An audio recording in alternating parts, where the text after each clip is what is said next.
Aguiar's comments there.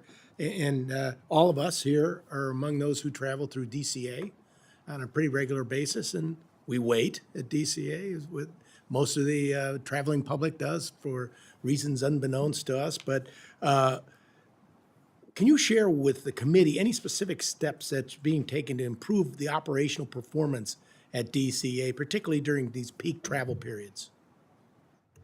Yes, sir. So there's a handful of ways we've tackled that. First and foremost, after the tragic collision, we cleared that airspace. We made it less complex by removing the helicopter traffic. So first and foremost, that really did contribute to the ability for the controllers to manage air traffic in a safer, more efficient manner. Second, we focused on specifically the controllers themselves. So we had an authorized rate at staffing at 28. We're now at 30, and we're going to 31. So we've prioritized hiring for DCA traffic specifically and getting people up to speed there. And then we work with the carriers. At the end of the day, you have to work with the airports and you have to work with the airlines to make sure that as we have traffic surges, that we're able to spread that out throughout the day to make sure there aren't these peaks which kind of contribute to delays themselves and add workload to the controllers.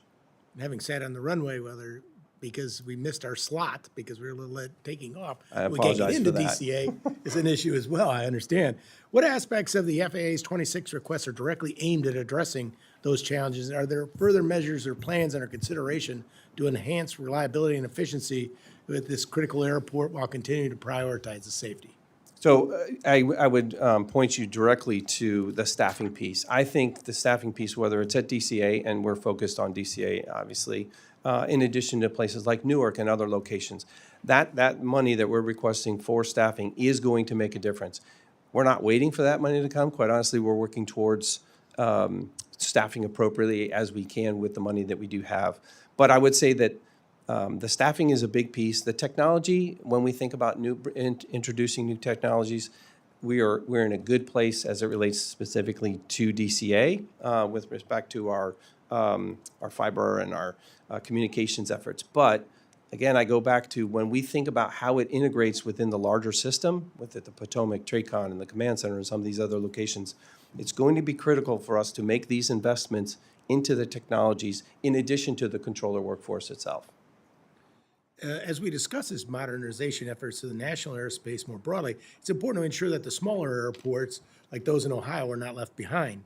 These airports do not have 24/7 air traffic control staffing and therefore rely mostly on automated systems, like the automated weather observing system and the automated surface observing system for weather reporting to ensure that operations can be carried out safely at all hours. Investing in the infrastructure and technology at these smaller airports is essential to maintain this efficient and accessible airspace for all Americans. With this in mind, how do you plan to ensure that the smaller airports, those outside of the core 30 largest airports that rely on these automated systems and the most, are adequately prioritized in any system with modernization efforts that are moving forward? That's a great question because, again, I certainly appreciate, having just come from the industry, the importance of being able to have that connectivity with local regional airports. The technology specifically is part of our kind of ongoing refresh, if you will. And when we think about surface monitoring or airborne monitoring, all of these technologies, they may not have the same thing that, say, a JFK or a Newark would, but we want to make sure that the tools are there, whether it's a staff tower or an uncontrolled airport, that they have those technologies in place. And so part of this effort is to ensure the continuing kind of refresh of the technologies there and the enhancements as they come available. So how will your 26 requests ensure all the airports, regardless of size, have access to the needed funding so they're able to operate at full capacity? Well, and certainly that is part of the ongoing process as we look at rolling out what we have today. And that is separate from what we're talking about with respect to a whole new modern air traffic plan. It just goes back to what I mentioned, where we identify these airports through our NIPIAS, through our system, through our approach, and make sure that as these refreshes are necessary, that we're devoting the resources that are critical to get them back up to speed.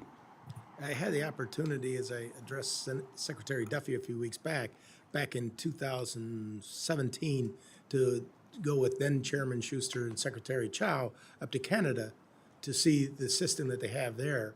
And when you go into our towers and you see the paper and the floppy disk, the other thing, that's not the way it should be. And I appreciate the efforts that you're going to take to fix that. I won't bore you with any more next 10 questions. Thank you, sir. Thank you very much, Chairman. And finally, the distinguished vice chair of this subcommittee, Ms. Bice. Thank you, Mr. Chairman, and thank you, Administrator, for being with us this morning. I want to follow up on a comment that you made in response to Mr. Joyce's question, and that was